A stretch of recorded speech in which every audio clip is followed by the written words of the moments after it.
নমস্কার। তো আজকে আমরা ক্রোমোজোমাল ডিজিজ সম্পর্কে আলোচনা করতে যাচ্ছি। তো আজকে আমরা ক্রোমোজোমের ডিজিজ সম্পর্কে যদি আলোচনা করি, তার সর্বপ্রথম আমাদের জানতে হবে যে ক্রোমোজোম মানে কি। দেখো, ক্রোমোজোম মানে ক্রোমোজোম, ঠিক আছে। ক্রোমো কথার অর্থ কি? কালারফুল। এবং সোম ওয়ার্ডটা এসেছে থ্রেড লাইক পার্টিকেল, তাহলে কি হয়? Colourful thread like particle.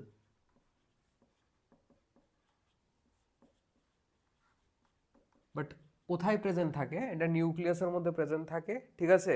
আমরা যদি ক্রোমোজোমের প্রকারভেদ নিয়ে আলোচনা করি, তাহলে আমাদের ক্ষেত্রে মানব দেহের মধ্যে টোটাল 23 জোড়া ক্রোমোজোম দেখা যায় কিন্তু, ঠিক আছে। মানব দেহে টোটাল 23 জোড়া ক্রোমোজোম দেখা যায়, তার মধ্যে থেকে কিন্তু 22 জোড়া, হ্যাঁ, অটোজোম অটোজোম দেখা যাবে। এবং এবং এক জোড়া কি দেখা যাবে? এক জোড়া অর্থাৎ দুটি অ্যালোজোম দেখা যাবে।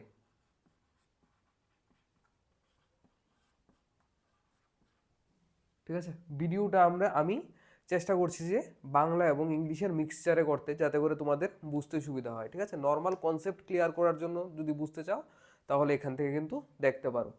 নেক্সট যদি আমরা বলি, এই যে ক্রোমোজোমাল যে ডিজিজের কথা, ক্রোমোজোমাল ডিজিজ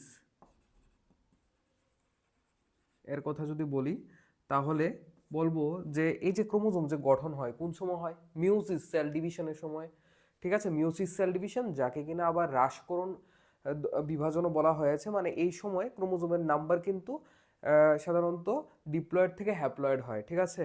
এবং সেই সময় বিভিন্ন যদি uneven number of chromosome formation হয়, অথবা ক্রোমোজোমের নন ডিজেকশন হয়, ঠিক আছে, অর্থাৎ অ্যানোপ্লয়েডির ঘটনা যদি ঘটে, তাহলে কি দেখা যাবে যে একটা এক্সট্রা ক্রোমোজোম, অথবা দেখা গেল যে একটা ক্রোমোজোম নেই, এই টাইপের যে ঘটনাটা সম্পন্ন হয়, ঠিক আছে। অ্যানাফেজ দোষার প্রথম অ্যানাফেজ ওয়ানের মধ্যে যে সম্পন্ন হয়, তাকে কিন্তু তার ফলে কিন্তু সাধারণত এই যে ক্রোমোজোমাল ডিজিজ কিন্তু সাধারণত সংগঠিত হবে। তো ক্রোমোজোমাল ডিজিজ সম্পর্কে যদি বলতে যাই, তো সর্বপ্রথম আমরা যেটা দেখব সেটা হলো ডাউন সিনড্রোম। কি দেখবো আমরা? ডাউন সিনড্রোম সম্পর্কে। ডাউন সিনড্রোম সাধারণত সংগঠিত হয় ট্রাইসোমি অফ ক্রোমোজোম, ট্রাইসোমি অফ ক্রোমোজোম। ট্রাইসোমি মানে মানে ট্রিপল হয়ে যায়, ঠিক আছে। একটা যে এই যে অ্যালোজোম বা সেক্স ক্রোমোজোম যেটা থাকবে, এটার নাম্বারটা একটা বেড়ে যাবে, তার কারণে তাকে আমরা কি বললাম? যে trisomy of chromosome. X Y না থেকে এক্স এক্স ওয়াই, হ্যাঁ, এইরকম টাইপ হয়। এবং তা কিন্তু দেখা যাবে 21 নাম্বার ক্রোমোজোমে, 21 নং ক্রোমোজোমে কিন্তু এইসব প্রবলেম দেখা যায়, ট্রাইসোমি অফ ক্রোমোজোম। তাহলে কি হয়? 44টা থাকে দেহ ক্রোমোজোম, প্লাস একটা এক্সট্রা, মানে এক্সট্রা যদি অ্যাড হয়ে যায় এই যে তোমার যৌন ক্রোমোজোমের সঙ্গে, তাহলে কি হবে? 3টা ক্রোমোজোম, মানে 47টি ক্রোমোজোম দেখা যাবে। এবং প্রবলেমটা কোথায় দেখা যাবে? 21 নম্বর ক্রোমোজোম, 21 নম্বর ক্রোমোজোমের মধ্যে কিন্তু এই প্রবলেমটা, 21 নম্বর ক্রোমোজোম জোড়ার মধ্যে কিন্তু এই টাইপের প্রবলেম কিন্তু দেখা যাবে। নেক্সট যদি আমরা আলোচনা করি, নেক্সট এর কথা যদি আলোচনা করি, তাহলে আমাদের ডাউন সিনড্রোমের বেশ কয়েকটা ক্যারেক্টারিস্টিক্স বা চারিত্রিক বৈশিষ্ট্য কে বুঝতে হবে। কি করে আমরা বুঝতে পারবো যে একজন মানুষের মধ্যে ডাউন সিনড্রোম দেখা যাচ্ছে, ঠিক আছে। তাহলে সেই ক্ষেত্রে বলতে পারবো যে সর্বপ্রথম ডাউন সিনড্রোমে আক্রান্ত ব্যক্তি কিন্তু সাধারণত হাইটে খুব খর্ব হবে, ঠিক আছে। হাইটে খর্ব হবে, হ্যাঁ, শর্ট স্ট্রেচার হবে। মাউথ কিন্তু সাধারণত ওপেন থাকবে, মানে মুখ খোলা থাকবে এবং সেখান দিয়ে লালারস নির্গত হবে। 2 নাম্বার। 3 নাম্বার, তার হৃৎপিণ্ড কিন্তু প্রপারলি ডেভেলপ হয় না, ঠিক আছে।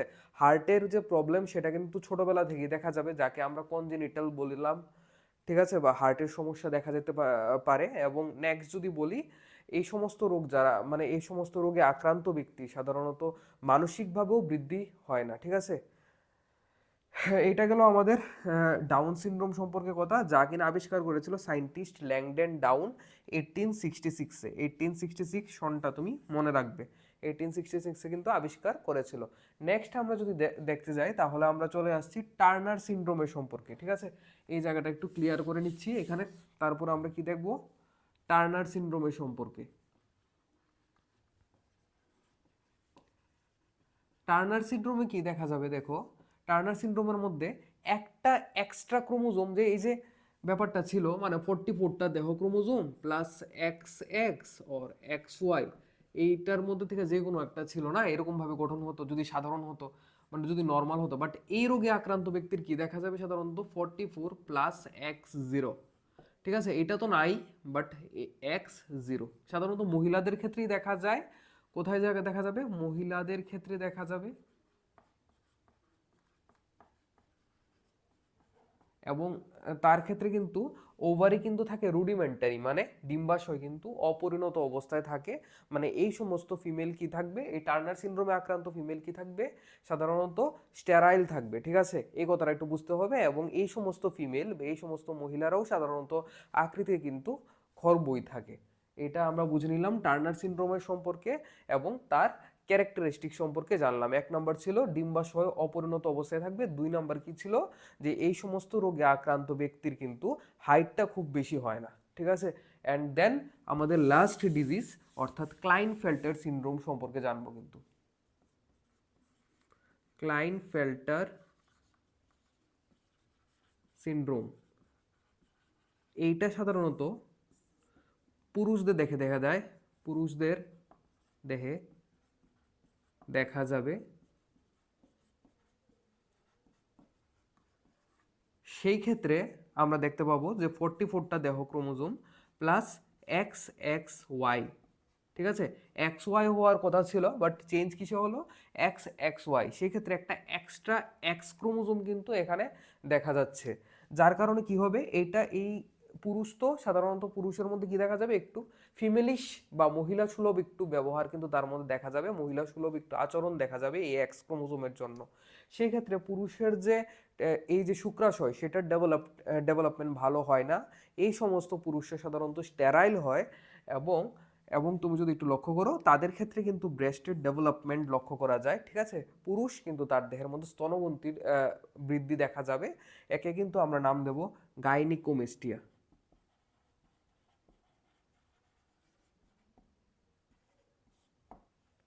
ঠিক আছে, গাইনিকোমেস্টিয়া বললাম। তো আজকে এতটুকুই ছিল। ধন্যবাদ এতক্ষণ সঙ্গে থাকার জন্য। তাহলে